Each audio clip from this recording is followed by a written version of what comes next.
Wow. Crescendo, decrescendo. You're like the maestro from Seinfeld. Oh, that's right. That's right. Because you always like to put in a Seinfeld reference. That's true. They had the rye episode on last night. Did they? Which one? The rye episode. The marble rye. Marble rye. He goes, get that rye, old bag. All right. And Rusty, the horse, he fed beefarino. Beefarino. How much did you feed that? A can of beefarino? All right. I think most people would agree we're going way off topic and way off script. I think a lot of people would agree that the best episode of all time is The Contest. The Contest. What's the second best? The sea was angry, my friends. Like an old man trying to turn back soup at a deli. The marine biologist. Right. It was the most creative episode in It was a great TV history. ending. Yeah. They tied it well. Basically, we've got Kramer.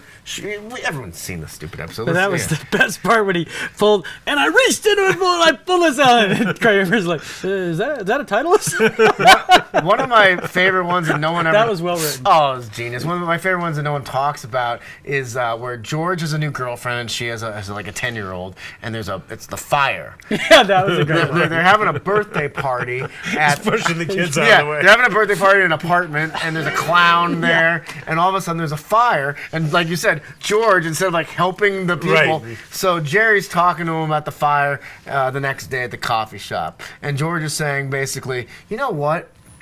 It's a modern society. You know, everyone is themselves. They should be able to do this for themselves.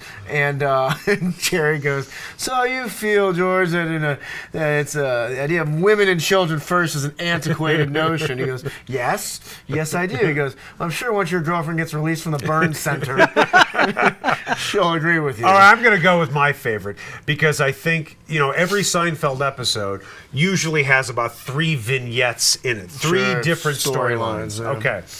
So, it's the Merv Griffin That's a good show where he goes into the dumpster and then he has everybody on. Yeah. And the best line of that whole episode to me is Kramer's talking to Jerry and Jerry looks at Kramer and goes, where are the cameras? That's right. No cameras. Well, I'll tell you, this is up your alley.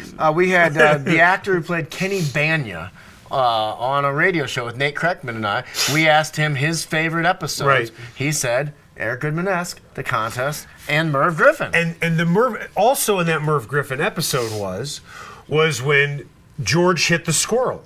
And they had to get the tiny little he had to pay all that money for the tiny little instruments. That's right. But also in that episode is when they went to that woman's house and they fed her the turkey and the heavy gravy and they started playing with her toys. The tryptophan. The tryptophan. So all of that was in one episode. Individually, they're all great. Sure. But they all were bundled together like Comcast. Yeah. But it was worth it. I like it. One of my favorite Seinfeld scenes is when George is working with the Yankees and they had the shrimp. He's like, hey, the ocean called George. We're all out of shrimp. And he planned out to have a re-meeting. They were going to have tire night at Yankee Stadium. Yeah. They're like, I don't think this is going to work, George. And there's the jerk store line. Right. And every one of his friends is like, it's just not funny. There's no jerk store. Well, that's the one where doesn't he go like, he's like, well, jerk store, or no, he goes, in regards to the shrimp, the ocean caller wants the shrimp back. He's like, well, I had sex with your wife. He goes, his wife is in a coma.